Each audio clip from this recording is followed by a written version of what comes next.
Hey guys, welcome back. It's been a while since I've done a Windhawk video, and I thought it would be the best time to actually show some of the improvements I've done with the build I have with the Thanatos set. Previously I had the Ancient Monarch Noble Jewelry combo with a bunch of other stuff to boost damage, but we're actually going to replace that because I found that I've been reliant on the Ancient Monarch Noble Jewelry because of the ACD reduction and the property damage. So we're gonna make some changes, and it's definitely gonna be a lot stronger. So we're taking off the Ancient Monarch Noble Jewelry with the Pharoah card and the Marduk card. Combo that gets you 23% ACD reduction and a lot of property damage. This also frees up a lot of my stats to be changed. We are also going to remove the Faceworm Queen card here, and we will be replacing it with the Abysmal Merman card, which gives you 25% ACD, long range damage and 15% max HP. And we're also gonna combo it with the Abysmal King Dramoh card because now we've freed up the headgear slot by removing the Marduk card. So we're gonna do a damage test. I'll show you the current damage that we have for the current set and move on from switching to the Smiling Eyes and the Sealed Kiel Card. So first the test would be the large neutral dummy with the iRO, just because it's neutral property, and you're gonna see how the damage is initially. So we are doing about 795 million. Next is the dark dummy with the holy arrow, just so that we get that elemental bonus.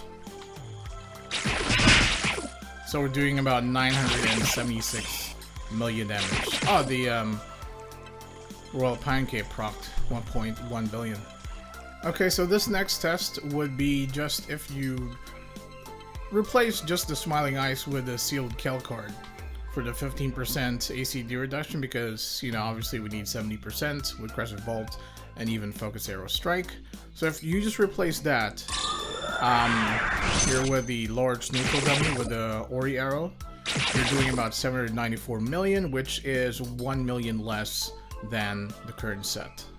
Next, again, testing elemental damage with the dark dummy with the holy arrow. This is definitely going to be a lot weaker than the previous damage. So 972 million, that's about 4 million damage less than their current setup that we have.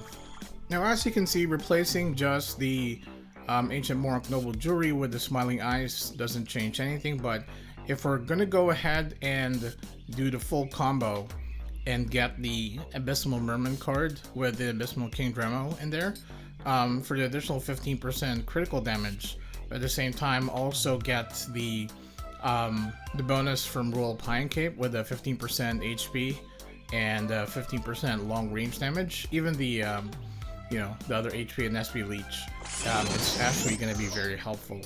So again, large dummy with the iRO, we're doing 819 million damage.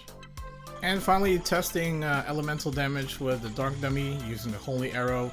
We were doing about 976 million damage, and we're doing 1 billion 2 million damage, which is about 26 million damage more than the previous set.